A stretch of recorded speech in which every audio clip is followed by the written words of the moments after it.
तो फिर एक ही रास्ता रहेगा भाग्य को, कि भाग्य में ही ये था और कुछ नहीं। विश्वास करने वाले लोगों के हाथ में भाग्य के अतिरिक्त अपील के लिए कोई अदालत नहीं रह जाती। बस भाग्य, जो भी कौम विश्वास करती है वो भाग्यवादी हो जाती है। उसको ऐसा लगने लगता है जो हो रहा है होगा। आदमी बचपन में मर जाए तो उसका भाग्य, 80 साल जी के मर जाए तो भाग्य, बीमार रहे तो भाग्य, स्वस्थ रहे तो भाग्य, गरीबी हो तो भाग्य, अमीरी हो तो भाग्य, देश गुलाम हो जाए तो भाग्य, और अंग्रेजों का दिमाग फिर जाए और देश को आजाद कर दें तो भाग्य। हमारा इसमें क्या कसूर है? हमारा कोई कसूर नहीं है आजादी के लेने में, अंग्रेजों की गलती है। हम तो हजारों साल तक गुलाम रहने को भी राजी थे। अंग्रेजों के दिमाग फिर गया, न मालूम कैसी गड़बड़ हो गई, वो चले गए। हम तो भाग्य पर बैठे रहते, हम कभी कुछ न करते। विश्वास की छाया है भाग्य, और जिस समाज और जिस देश के दिमाग में भाग्य बैठ गया उसका पुरुषार्थ मर जाता है, सुसाइड हो जाती है, आत्महत्या हो जाती है। फिर करने का कोई सवाल नहीं रह जाता है। करते तो वे हैं जो मानते हैं कि हमारे करने से कुछ होगा, जो मानते हैं हमारे करने से कुछ भी नहीं होगा, करने वाला कोई और है। हम तो गुड्डियां हैं जिनके धागे भगवान के हाथ में वो नचारा। भाई भगवान भी खूब मदारी है कि काहे के लिए नचारा इन गुड्डियों को, और अब तक थक भी नहीं गया और नचाए चला जा रहा है। हम थक गए, गुड्डियां थक गई। गुड्डियां कहती हैं आवागमन से छुटकारा चाहिए, मोक्ष चाहिए, लेकिन वो मदारी नहीं थकता, वो नचाए चला जा रहा है। हम सिर्फ उसके हाथ के खिलौने हैं। अगर हम किसी के हाथ के खिलौने हैं तो जिंदगी एक व्यंग हो गई, मजाक हो गई, और व्यंग भी बहुत खतरनाक हो गया। लेकिन यही हमारी दृष्टि है। विश्वास करने वाले लोग भाग्यवादी हो जाएंगे, और भाग्यवादी लोग पुरुषार्थ खो देंगे, श्रम खो देंगे, संकल्प खो देंगे, जिंदगी से लड़ने की क्षमता और साहस खो देंगे। रोना उनके हाथ में रह जाएगा, बैठ के रोएंगे कतार बांध के, और इस रोने को धर्म कहेंगे कि हम धार्मिक कार्य कर रहे हैं। मंदिरों में कर क्या रहे हैं हम? कोई प्रार्थना कर रहा है मंदिरों में? मंदिरों में सिवाय रोने को और कोई काम नहीं किया जा रहा। कोई अपनी बीमारी के लिए हाथ जोड़कर रो रहा है, कोई लड़के की नौकरी के लिए रो रहा है, कोई किसी और बात के लिए रो रहा है। मंदिरों में लोग रो रहे हैं। हमारी प्रार्थना रोने के सिवाय और कुछ भी नहीं है।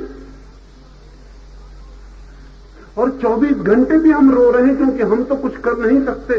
कुछ हो रहा है, हम चिल्ला सकते हैं। अगर पानी नहीं गिरता है देश में तो हम यज्ञ कर सकते हैं। यज्ञ रोना है।